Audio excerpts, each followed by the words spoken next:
Hello, everybody, and thank you for joining us at Policy Matters. I am Erick Alen. And I'm Nicole Horn. Welcome to our very first show. Yeah, we are excited to be here. We've been talking about it for a couple of weeks, but we're finally here to talk about all things policy in Georgia. We're going to really focus this first show on the election that just occurred on Tuesday, November 8th, the 2022 midterms, and kind of the mixed bag of what it is and what it means for Georgia. And for tonight, we have two extremely special guests to help us break it all down. Oh, and I'm so excited to kind of introduce this conversation. We've just taped it, and it's with two great guests. The first is Sarah Riggs Amico.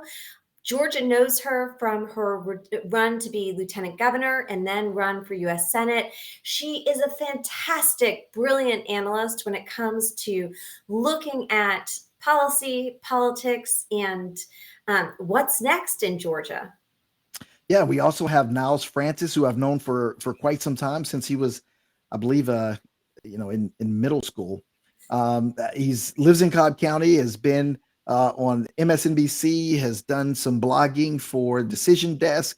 Very, very smart analyst, even at his young age, and has a lot to contribute to this conversation. So we recorded this conversation a little bit earlier today with Niles and Sarah, and we're going to let it play out and hope you guys enjoy the dialogue of all things politics in Georgia and the election from Tuesday night. We're just going to jump right in. I mean, Nicole, we know that it was a pretty crazy night on Tuesday. It wasn't what Democrats wanted, although we'll take the runoff for Senator Reverend Warnock. But I'm curious, you and I were talking about this, Eric. Niles, what was your biggest surprise of Tuesday night? So, first of all, hi, thanks for having me. I'm glad to be on here with you guys. If you had told me on Monday night that Brian Kemp would be getting 54% of the vote on Tuesday night, I'd have thought that Herschel Walker is either finishing first or winning outright. That didn't happen. He got like 200,000 fewer votes than Brian Kemp, and like all the other statewide Republicans won their races outright. He didn't. He finished I think he's at 40,000 votes behind Senator Warnock right now. So yeah, he's definitely we don't know if this Georgia runoff is going to decide control of the Senate yet, but he's definitely got a problem. Herschel Walker's definitely has a problem. He's the worst performing Republican on the ballot. He didn't finish first. He ran behind many of he got 200,000 fewer votes than Brian Kemp. So yeah, I think this is a Herschel Walker exclusive type problem, not really a Georgia Republican type problem. I mean, being a lying, cheating asshole also impacts, thankfully, something impacts your the votes you get in Georgia. But I'm grateful for that. But God, it pisses me off that he got the nomination. But I'm thankful because I think then we're going to have this Senate seat. So Sarah, what about for you? What was the big surprise or aha of the night? Yeah, I think the biggest surprise for me, Nicole, was that even though we know Herschel Walker lied about everything from whether or not he graduated from college to the size of the businesses he owned to the number of children he had, that anybody voted for him. I think that's going to continue to be shocking until I'm an old lady, right? It blows my mind. And particularly among evangelical voters, where you have 88% of evangelical voters voting for a man who has fathered 4 children with 4 different women, none of whom he raised. And that's not coming from me. That's coming from his son, Christian, Yep. who's posted, a lot about this on social media. 88% of evangelicals voted for that instead of against a man who's the pastor at the pulpit where the Reverend Dr. Martin Luther King Jr. preached. And, I find that shocking and honestly pretty damaging to the church writ large. I'm one of those people that's left evangelicalism and gone back to my Methodist roots over the last several years because of the political hypocrisy. But it will always be surprising to me number one, that anybody voted for this man. But number two, that people in the church community chose a serial adulterer and pathological liar over an ordained preacher. And by the way, a very good pastor. If you've ever heard one of Reverend Warnock's sermons, he's a phenomenal pastor. My husband is actually an atheist. We're a bit of an odd couple in that respect. And he loves going to church with Pastor Warnock. So those are the bigger surprises for me. What do you think, and Sarah, we'll stay with you. What do you think is the message Georgia voters sent by doing what Niles said, by voting for Kemp, but then, not supporting Walker in the same way? Well, I think that, it's a recognition that even among some of the most conservative voters in the state, Herschel Walker is unapologetically unfit to serve in the United States Senate. And that there are people who recognize that and are at least truthful with themselves in the privacy of the ballot box. What about you, Niles? What do you think Georgia voters were saying with that split vote? I think this was really just a status quo election, not just here in Georgia, but across the country. We were looking at, if you listen to any of cable news or anything like that over the last couple of weeks, we were looking at a wave election. People were expecting a Republican wave election. That didn't happen. A lot of incumbents, very few incumbents have lost re-election. So far, not a single incumbent senator has lost re-election. Not a single incumbent governor has lost re-election. Very few incumbent House members have lost re-election. So I think for many voters, they don't like the way things are going, but they don't see, the other side, no matter whether it's Democrat or Republican, they don't see the other side as being better fit to fix those problems. So I think really, you want to say in Georgia, it was more so just a status quo type election because no incumbents lost. There were exceptions though, right? Yeah, if you look at the places, for example, where reproductive rights were put on the ballot, in every single instance, not just Kansas over the summer, but the 4 states that put that on the ballot here on November 8th, overwhelmingly spoke out in favor of a full spectrum of reproductive rights and access to abortion care, including in states like Michigan. So I would agree with Niles that it was in many ways a status quo sort of election, but I'd probably credit it differently. I would say that President Biden, time and again, has outperformed many of the pundits' expectations. He outperformed when he delivered a bipartisan infrastructure package that 2 decades worth of administrations from both parties have promised but never been able to get done. He over-delivered when he created a bipartisan consensus in Congress to add Sweden and Finland to NATO. He over-delivered when he got the CHIPS Act passed to invest over $50 billion in our domestic semiconductor chip industry and protect the high-tech sector of our economy. He over-delivered when he got the PACT Act through the Senate and delivered health care for veterans who got cancer during their years of service. Time and again, we have seen President Biden exceed the expectations of every pundit from every part of the political spectrum. And I think he did the same thing in the midterms with the best performance of any president in the past 4 decades as far as midterm results go. And so to that point, Sarah, I know a lot of people right before the election, maybe let's say the week leading up, right after President Biden gave his speech on the state of democracy and that's what was on the ballot. A lot of people were saying that Democrats are missing the mark on the messaging, that they should be talking about the economy. We should not be talking about democracy. What do you think happened? Do you think that the president was right to stay on that message and did that kind of help? Because what I look at is one candidate in Ohio decided not to make that pivot and talk about democracy and said, no, I'm going to focus on the economy. And now we're looking at a Senator-elect J.D. Vance. Because Tim Ryan didn't make that pivot. What do you think the messaging target was? And was the president right, or were most of the pundits right that we should stay on kitchen table economic issues? Well, I would probably reframe the question.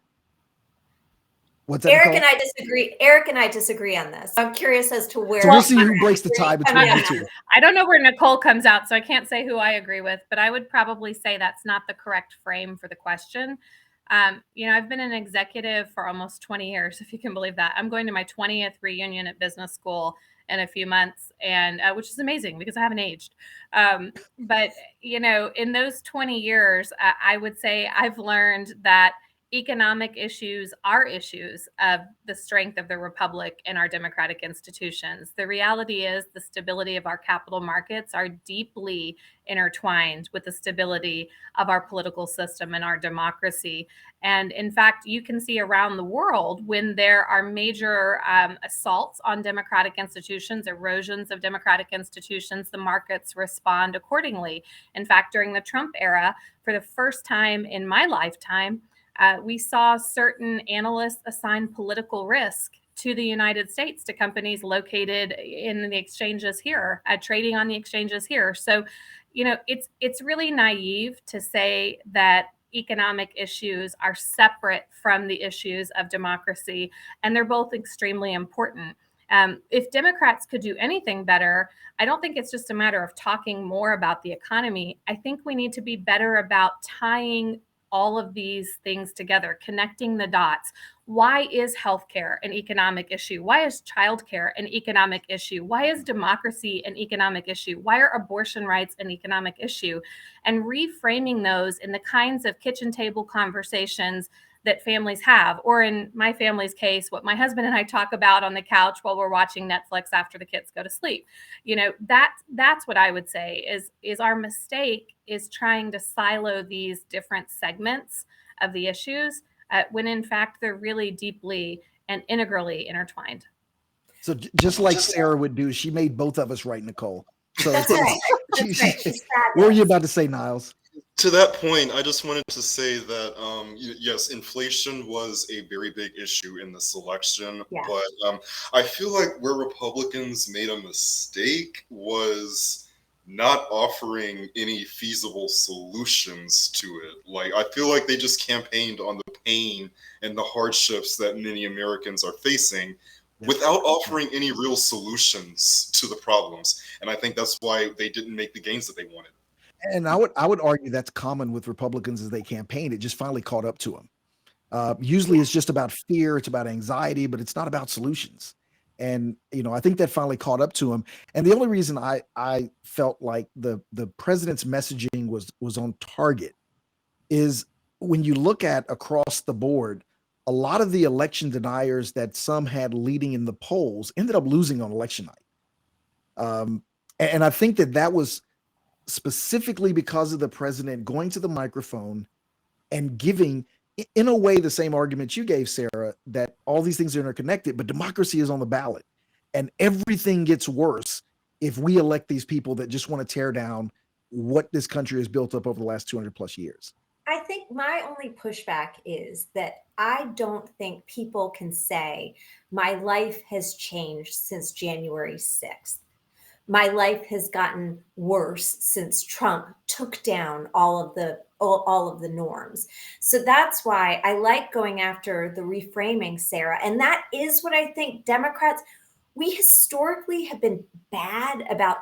Like, we love to talk about the big ideas and the things that we're going to do to help people. But I think we are getting better at making a really clear connection. Like, we're getting better at not just saying, let's expand Medicaid here in Georgia, but let's keep hospitals open here in Georgia. Let's reduce wait times in the ER. Let's make sure that doctors who are obstetricians come here to Georgia. Like, those are things that I think we are getting better at.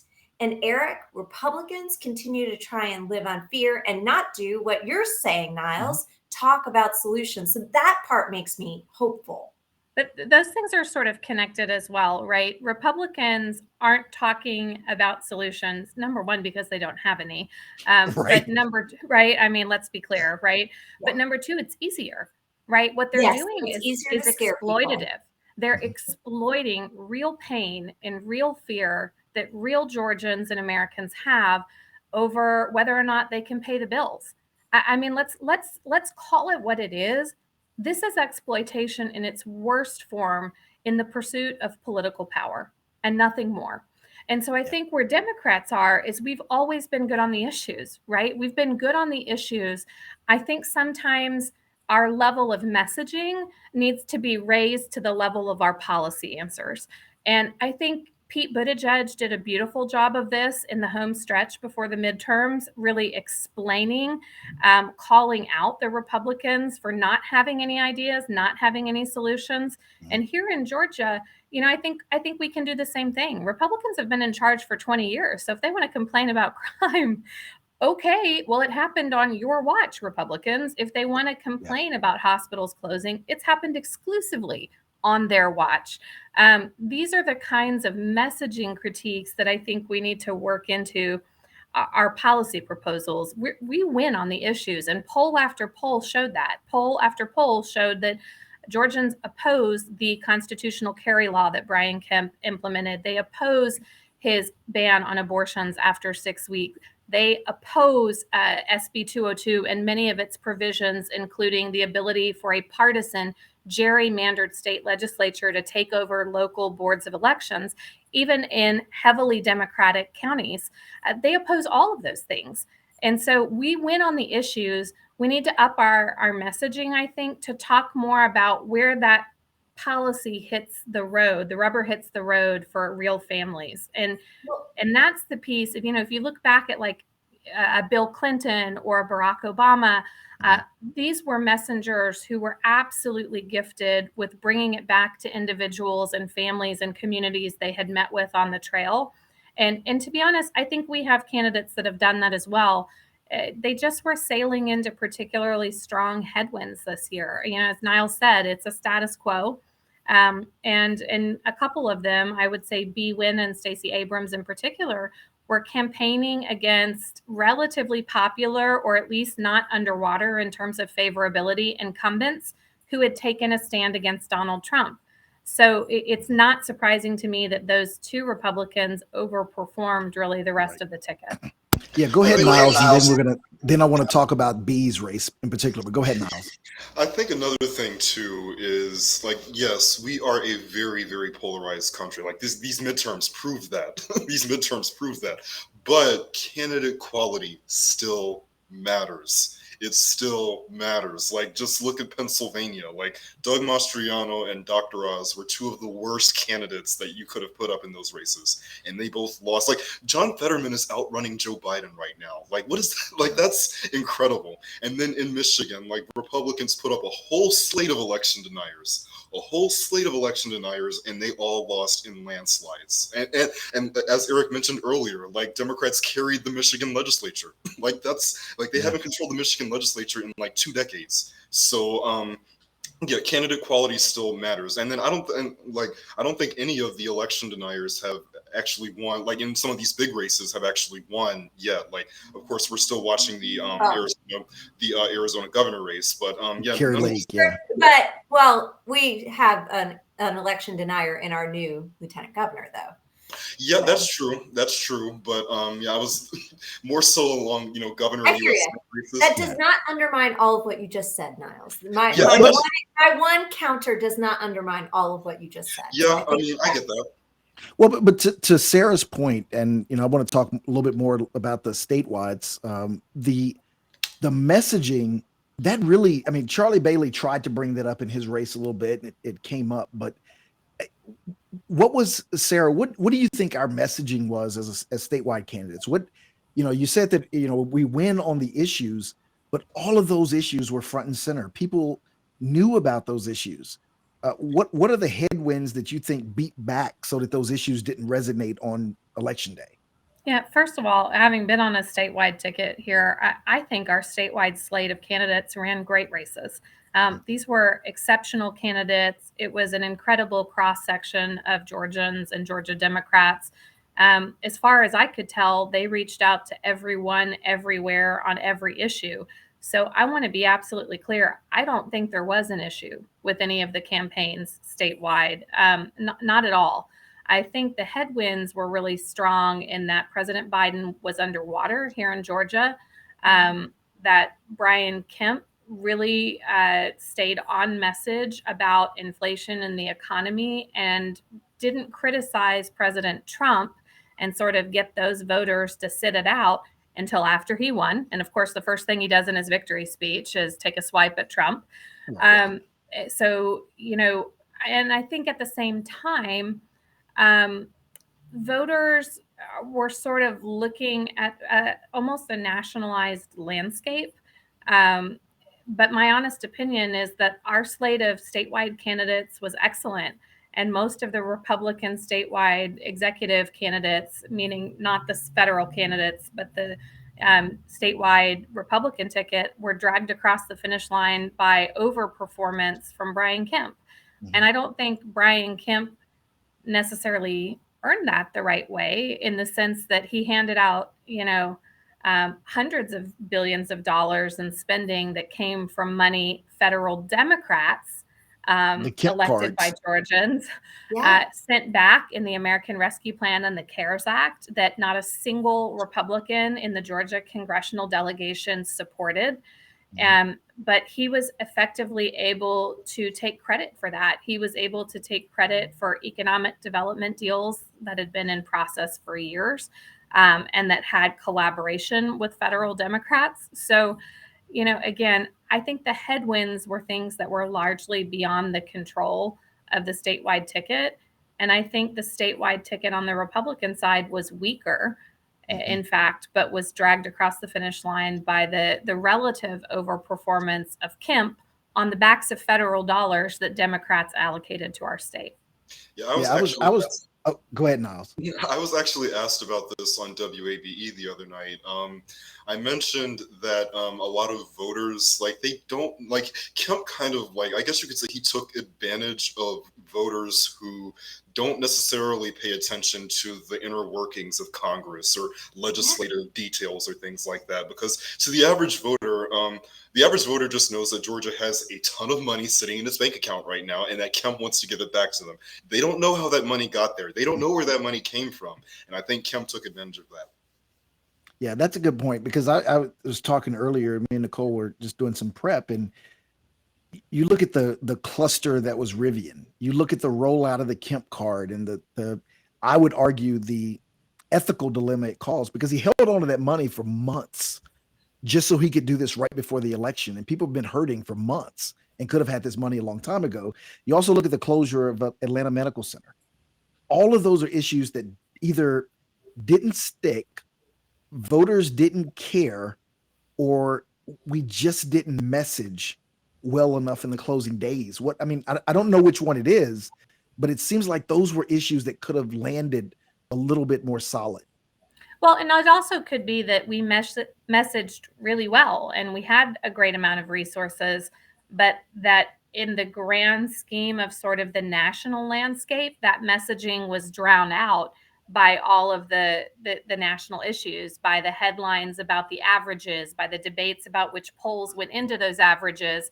It could be that our candidates did everything exactly the way they should have done, and that the national discussion was just overwhelming in this particular environment, and really drown out some of those messages. And meanwhile, I agree with you. I think Kemp really skated by on handing out federal dollars given to Georgians by Democrats. And waiting until the year before to boost teacher pay, it undermines Stacey's message of, I don't want a one-time boost. I want to raise the starting salaries to $50,000. It made me a little crazy. And Sarah, you've talked about nationalization, and then Niles, I'll give you a moment. The other thing that Erick and I were talking about is that we have a national candidate in Stacey, and I don't think that she had 4 years of constant attacks on her. So she's not brand new. She's somebody Democrats love and adore and have, and Republicans have been picking at her and for the last 4 years. My plumber came and he saw my Stacey Abrams sign out. My plumber's at my house a lot because I have an old house. And he goes, to my husband, I would never vote for Stacey. And my husband's like, why? He couldn't give a reason to your point of kind of we've got a national star on our ballot, and More than a star, this is the woman that built the infrastructure that the 2020 Biden-Harris win in Georgia was built upon. This is the woman who made not just Georgia Democrats, but the entire country believe the state was winnable for Democrats in 2018 with her campaign. This is the woman who helped us get a Democratic majority in the U.S. Senate by helping flip those seats for John Ossoff and Raphael Warnock. A lot of that infrastructure was built on the work she's done for over 15 years here and as minority leader in the state house. So I think we have to be really careful. She may have just run into the unbeatable headwinds, but this is somebody to whom we owe, a large degree of the credit for Democratic wins in the last 2 years in this state. And not only that, she's very much proven, I think, that you don't have to win the election to win the argument. Right. And, look at Brian Kemp reaching out to Black men in Georgia. Do we really think he'd be doing that if it weren't for Stacey Abrams? Look at the diversity and appointments he made. Again, if he wasn't looking toward a rematch with Stacey Abrams, is that the first thing that comes to mind for Brian Kemp? I don't think so. So I think Stacey's won the argument on everything from voting rights to speaking to marginalized communities. I don't know. Niles, what do you think? So I have 2 points I wanted to make. The first one in regards to Stacey Abrams. Yes, phenomenal organizer. She, like a lot of the great things that she did were behind the scenes. Like I agree with that. Like she did a lot of great work behind the scenes. But to many, I do kind of agree with Nicole's point in the sense that yes, she had been in the public eye for a very long time, and that allowed Republicans to. It was kind of like Hillary Clinton in the sense that like okay, this is someone who's in the public eye. It allowed right-wing media and Republicans to throw everything they could at her and drive up her unfavorables. And yes, unfortunately, some of that stuck. But I also think that like many of those suburban moderates and Republican-leaning independents that voted for Joe Biden in 2020, they supported Brian Kemp this time. But many of them also supported Raphael Warnock again, like Sandy Springs. Like I was looking at it the other night. Sandy Springs, there was a significant drop off between Abrams and Warnock in Sandy Springs. So it's a perfect example of hey, those suburban Republicans that they loved Brian Kemp, they loved Raphael Warnock, but they couldn't vote for Stacey Abrams. I thought that was interesting. I'm sorry, you guys, I don't understand that. Like you were just saying this. Stacey was out there talking about solutions. She was out there talking about how to strengthen our education, how to give Georgia students, free technical. Like I won't go through everything, but could y'all speak to why? I mean, I just come back to. You're missing this woman with a fantastic plan. Why? Part of it before they answer. Part of it is because she is a woman, and we have to be honest about misogyny. That's misogyny, and my Black female friends in politics like to call it misogynoir. So extra misogyny for Black women. I'll say that yes, a lot of it is because she's a woman, and then I'll make my other point. Raphael Warnock, like even if you didn't support Raphael Warnock, you have to. It's hard to hate him. Like Herschel Walker even said, like I think Warnock's a nice guy, but I just think he votes with Biden too much.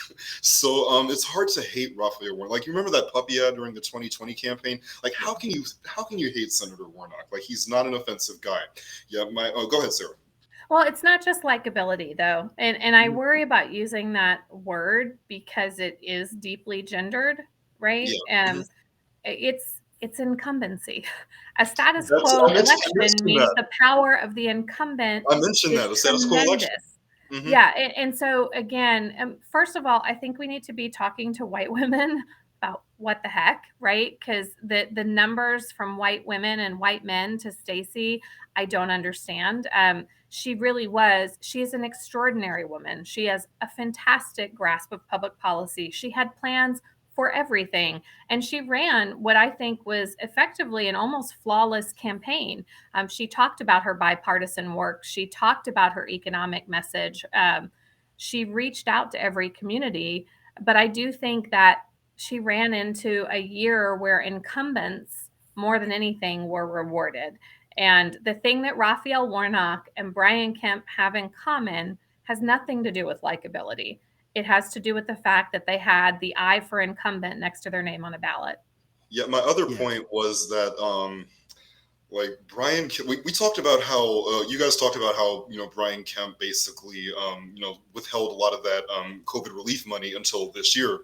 Brian Kemp, like Erick can probably speak to this better than I can, but the legislature gave Brian Kemp everything he wanted this last session. Every single thing that he asked for, he got. Like David Ralston gave it all to him. Like he tried to stave off David Perdue, and they wanted him to stave off David Perdue, and they wanted him to use a lot of the bills to run against Stacey Abrams. So that legislature gave him everything that he wanted, and I think the way that the power workings between it's going to be interesting to see how the power dynamic changes now that David Ralston and Jeff Duncan are leaving. It's going to be interesting to see how the power dynamic changes between the legislature and Governor Kemp.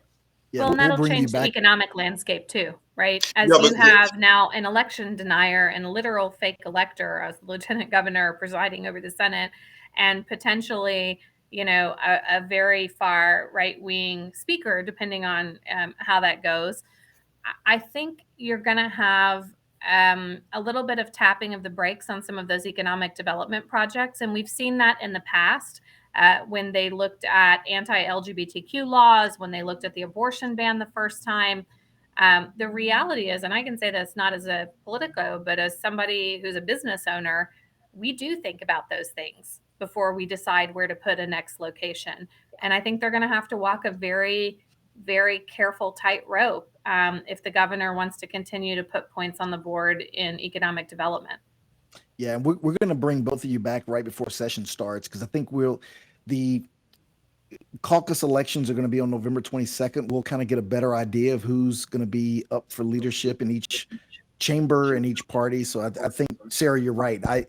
The Republican House caucus can either go the way of a Barry Fleming or of a John Burns, and those are two completely different Republicans. So, Erick, for those of us who have not spent years in the General Assembly, tell me the difference between those two people who you just gave as different. So Barry Fleming is more of your, I would say, your Trump Republican. Right-wing. Yeah, well, the legislature has picked up a lot of those Trump Republicans over the last two cycles. Okay, if you put Barry Fleming in charge of that House and you have a Burt Jones in charge of the Senate, I think it's going to put Governor Kemp in a very tricky position, because there'll be a lot of legislation that comes through that I'm not sure he'd be able to stop, except with the power of veto. Now, I also believe that there's a possibility that they elect someone like a John Burns and they strip Burt Jones of a lot of his power, give it to the pro tem of the Senate, and you alleviate that problem. So I think there's a lot of dynamics going on within the legislature. That's to me, a whole different show. So we're going to wrap here in a second, but I do want to ask you guys kind of rapid fire questions, because now, we're going into this runoff, and in 2020, it was a 9-week runoff. Now we've got new rules because SB 202. So we're in a 4-week sprint. First of all, if Nevada and Arizona go to Democrats, do you think that weakens the energy around the Georgia runoff? You're shaking your head, Sarah. You're Why saying not? no, Sarah. Why Wow. not? We still have Joe Manchin and Kirsten Sinema, guys. So, That's a good point. We've still got to work around that. There's still the filibuster. So I think the intensity around Warnock's reelection will continue through the runoff. And I also think that, again, as we've seen in some of the numbers from November 8th, even some of the most conservative voters in the state understand that Herschel Walker is summarily unqualified to serve in the U.S. Senate. So I think people are going to see urgency on both of those. And I think you're going to see a lot of money put into the state for 4 weeks. I also think if Donald Trump, declares that he's running for re-election next week, as he had originally planned, as has been reported. That could be disastrous for Herschel Walker. I think if he starts coming back to the state, it'll be also disastrous. It certainly didn't help Mehmet Oz. And so I think you're still going to see the pressure may be off in the sense that, not the entire democracy is riding on it, but I think the pressure will still very much be on to win that seat as an ability, kind of a safeguard, to be honest, for places where they cannot get the entire caucus to vote together in the U.S. Senate. That makes sense. And Niles, you on Twitter a couple of days ago asked the question, in a runoff, do we think that Biden or Trump would come to Georgia? What kind of feedback did you get from that on Twitter? And what do you think is the reality of a Biden visit or a Trump visit during the runoff? So it's interesting, like ever since, we found out that there would be a runoff, like I've heard some discussions about a lot of heavy hitting Democrats coming to Georgia. President Obama is said to be coming back soon. Like when you mentioned that, Donald Trump might announce his candidacy for president next week. So it'll be interesting. Like both Herschel Walker and Raphael Warnock kind of steered away of both Biden and Trump during the election. It'll be interesting to see how they navigate that this time around. But if I'm the Herschel Walker campaign, I want Donald Trump to stay away from Georgia at all costs because the only person who is just as unpopular as Joe Biden in Georgia right now is Donald Trump. Like I think he's very toxic in the state. Like all of his, with the exception of Burt Jones and Herschel Walker, none of his endorsed candidates won primaries. So I think there's a sense among Georgia Republicans that, hey, I think it's time to move on from this guy. And I think we're starting to see that nationally from Republicans. I don't know if it's effectively going to, end his prospects for 2024, but you are getting that sense that, you are getting that sense among some Republicans that, hey, all of his candidates lost, or most of his candidates lost. So, hey, maybe it's time for us to realize, hey, these elections aren't rigged. These elections aren't rigged. We're just not winning. And you and I were talking, Eric, Sarah, I think you're right that it should be important for Democrats, come hell or high water, we need to get out and make sure Warnock is in there. But I have a feeling that Walker is such an awful person and an awful candidate that if the Senate control is no longer at risk for Republicans or no longer a possibility for Republicans, I think more Republicans are going to stay home and that Warnock's going to win in a landslide. I think the Republican establishment is going to throw him away. If you need Herschel Walker to be in the majority, that's one thing. The last thing I think Republicans want is Herschel Walker in the minority. He serves you absolutely nothing. He doesn't get you anything. Yeah, he gets you nothing. So I think nationally they'll cut him loose. And to Sarah's point, I was hoping that we'd have a 52-seat Senate because we do have. If you do that, you can overcome those that are blocking. I jokingly and me and Greg Bluestein was talking a while back, and I call him Prime Minister Mansion because he has so much power because of the closeness of the Senate that if we were able to neuter the Prime Minister Joe Manchin, we could probably get some stuff done by removing the filibuster and making sure in this second half of Joe Biden's presidency, we codify Roe, we protect voting rights, we, go even deeper with, student loan and student loan debt. And I will say which, by the way, Gen Z turned out in this election in massive numbers. Young people our first member of Congress. are the reason. Young people are the reason why there was no red wave. And it's because of what Sarah said earlier. The policies of Joe Biden have appealed to young people just as much as anyone else. But look, we're at 40 minutes, so we're right at time. But I want to thank Sarah and Niles. This was great. Thank you guys. Awesome. And we're going to have you guys back right after the runoff, and let's see how much of this really came to fruition and what we're up against next. But thank you guys for being here. Nicole, do you have anything you want to say before we jump out? No, because now we're going to take all this and talk with our next group. So y'all, thank you so much. It's so wonderful to have both of you have such insightful positions, and it was fun to have this conversation. Thank you. I enjoyed talking with both of you. Yeah. And so always a pleasure. I just want to thank Sarah and Niles for that great dialogue and those wonderful insights. That was a fantastic way to Yes. start off this podcast. So if you are interested in following us, please go to policymattersga.com and sign up to subscribe. We'll be putting these out once a week when we're really active, more than once a week. So anything else you want to add, Eric? Nope. I just want to thank everybody for joining us. Hope you become a regular listener. And we look forward to seeing you next time on Policy Matters.